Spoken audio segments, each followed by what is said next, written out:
ആത്മാ ഗുഡാകേശ സർവഭൂതാശയസ്ഥിത എന്ന്. ഇനി എങ്ങനെ എന്നെ നിങ്ങൾ മനസ്സിലാക്കുക? I am the self of all beings. ഞാൻ എല്ലാവരുടെ ഉള്ളിലും ആത്മസ്വരൂപേണ വർത്തിക്കുന്നു, കുടികൊള്ളുന്നു. എന്താണ് ആത്മാ? ബോധം, കോൺഷ്യസ്നസ്, അവെയർനെസ്. അതുള്ളത് കൊണ്ടാണ് നമ്മുടെ ഈ ശരീരം സ്വയം ജഡമാണ്. ഈ പ്ലാസ്റ്റിക് കസേര പോലെയുള്ളൂ, ഈ ഡെസ്ക് പോലെയുള്ളൂ. ശരിയോ? ഇതിനൊക്കെ സ്വയം അറിയാനുള്ള കഴിവുണ്ടോ? ജഡത്തിന് അറിയാൻ കഴിയില്ല. ജഡം അറിയില്ല എന്നാണ്. നമ്മുടെ ശരീരത്തിന് സ്വയം അറിയാൻ കഴിയില്ല. പക്ഷെ നമ്മൾ സ്വയം അറിയണില്ലേ? നിങ്ങളുണ്ടപ്പോൾ? ഉണ്ടോ? ഉണ്ട്. ആര് പറഞ്ഞു? അടുത്തുള്ള ആൾ പറഞ്ഞാ ഞാനുണ്ട് എന്ന് ഞാൻ അറിയണു അല്ലേ? അപ്പം ഞാൻ ജഡമല്ല. ആണോ? ചൈതന്യ സ്വരൂപനാ. എന്നെ ചൈതന്യവത്താക്കിയതാരാ? ഈ ശരീര മനോബുദ്ധികളെ ചൈതന്യവത്താക്കണത് ആരാ? നമ്മളൊക്കെ at present are we not alive അല്ലേ? What is that factor called life because of which we are alive? എപ്പോഴെങ്കിലും ആലോചിച്ച് നോക്കിയിട്ടുണ്ടോ മക്കൾ? ഓ ഞാൻ ഞാൻ ഞാൻ ഞാൻ ഞാൻ നമ്മൾ പറയണു. ആരുള്ളത് കൊണ്ടാണ് ഞാനുള്ളത്? എന്നെ ഞാനാക്കിയതാരാ? ആരാ എനിക്ക് നിങ്ങൾക്കും എക്സിസ്റ്റൻസ് തരുന്നത്? ചിന്തിക്കൂ. ആ മഹാവൈഭവമാണ് ഭഗവാൻ. ഭഗവാൻ നമ്മുടെ ഉള്ളിൽ ആത്മാവായിട്ടുണ്ട്, ചൈതന്യമായിട്ടുണ്ട്, ബോധമായിട്ടുണ്ട്, കോൺഷ്യസ്നസ് ആയിട്ടുണ്ട്. ബോധിക്കാൻ കഴിവ് തരണോണ്ട് ബോധം എന്ന് പറയാം, കോൺഷ്യസ് ആവുകൊണ്ട് കോൺഷ്യസ്നസ് എന്ന് പറയാം. ജഡത്തിന് ബോധവും കോൺഷ്യസ്നസ് ഒന്നുമില്ല, അതുകൊണ്ട് ചൈതന്യം എന്ന് പറയാം. ഓരോ പേര് പലതല്ല, ഒന്നിനെ തന്നെ പല പേര് പറയാം. അവെയർ ആവുകൊണ്ട് അവെയർനെസ് എന്ന് പറയണു. മനസ്സിലായോ? അതിൻ്റെ പ്രസൻസിലാണ് ആ ബോധം, ആ കോൺഷ്യസ്നസ് നമ്മുടെ ദേഹ മനോബുദ്ധികളിലൂടെ ഫങ്ഷൻ ചെയ്യുമ്പോഴേ ലൈഫുള്ളൂ, ജീവനുള്ളൂ. അപ്പം എല്ലാവരുടെ ഉള്ളിലില്ലേ? ഉണ്ട്.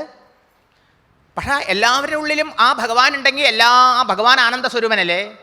ഭഗവാൻ ശാശ്വതനല്ലേ? നിത്യനല്ലേ? കാലദേശങ്ങൾക്ക് അതീതനല്ലേ? അല്ലേ? ആ ഭഗവാനെ നമ്മൾ പുറത്താ തരയണേ.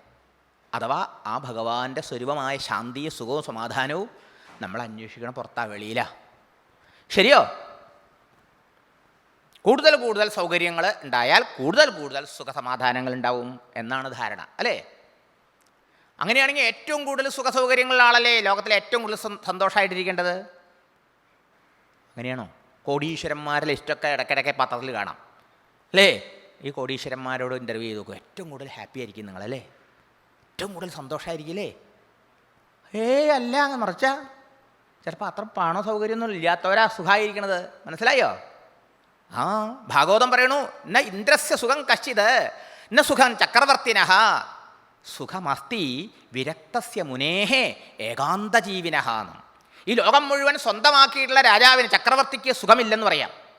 ഭൂലോക ചക്രവർത്തിക്ക് ഇല്ലെങ്കിൽ ദേവലോക ചക്രവർത്തിയായി ദേവേന്ദ്രനെങ്കിലും ഉണ്ടാവും. ദേവേന്ദ്രനോട് ചോദിച്ച് പറയാം, ദേവേന്ദ്രനും സുഖമില്ലാന്ന്. മനസ്സിലായോ?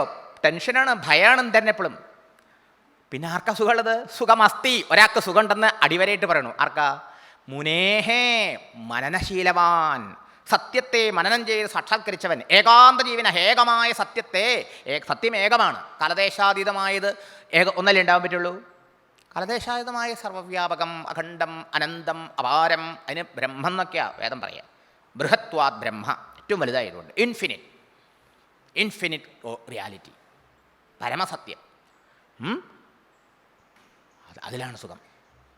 നീ പറയണു, വേദം പറയണു, ന അല്പേ സുഖമസ്തി യോ വൈ ഭൂമ തത് വൈ സുഖം.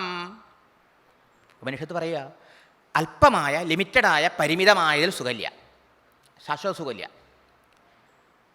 ഏതൊന്നാണോ അനന്തമായത്, ഇൻഫിനിറ്റായത്, യോ വൈ ഭൂമ തത് വൈ സുഖം, അതാണ് സുഖസ്വരൂപം. അതാണ് പരമാത്മ ഭഗവാൻ. ആ ഭഗവാൻ നമ്മുടെ ഉള്ളിലുണ്ടെങ്കിൽ നമുക്ക് എപ്പോഴും സുഖം കിട്ടണ്ടേ?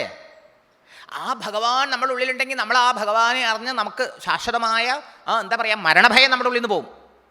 മനസ്സിലായോ? മരണത്തേക്കാൾ വലുത് ഞാൻ മരിച്ചാലോ എന്നുള്ള പേടിയാണ്. അതൊക്കെ ഇല്ലാണ്ടാവും. അപ്പം എല്ലാവരുടെ ഉള്ളിലിരിക്കണ ആ ഭഗവാനെ അറിയാൻ, അനുഭവിക്കാൻ, അടയാൻ, സാക്ഷാത്കരിക്കാൻ എന്താ ഒരു ഉപായം വേണ്ടേ? വേണം. അപ്പോൾ ഇത് രണ്ടാണ് വേദത്തിലെ വിഷയം. ഒന്ന് ലക്ഷ്യം, നമ്മളൊക്കെ അന്വേഷിക്കുന്ന ശാശ്വതമായ സുഖം വേണ്ടേ, ശാശ്വതമായ സമാധാനം. ഭാഗവതം ചോദിക്കുന്നതിന് ഏന ആത്മാ സംപ്രസീദതി, ആത്മസംതൃപ്തി. ശാശ്വതമായ മനസ്സമാധാനം എന്തുകൊണ്ട് കിട്ടും ഗുരുനാഥ പറഞ്ഞു തരുമെന്നാണ്. ആട്ടെ, അപ്പം ശാസ്ത്രീയമായി എന്താ പറയുക? ധർമ്മം എന്നും ബ്രഹ്മം എന്നും. ഇതുവരെ പ്രാക്ടിക്കലായി നമ്മൾ ചിന്തിച്ചു. അപ്പോൾ വേദത്തിൽ എന്താ പറഞ്ഞേക്കണത്? ബ്രഹ്മത്തെക്കുറിച്ചും ധർമ്മത്തെക്കുറിച്ചും.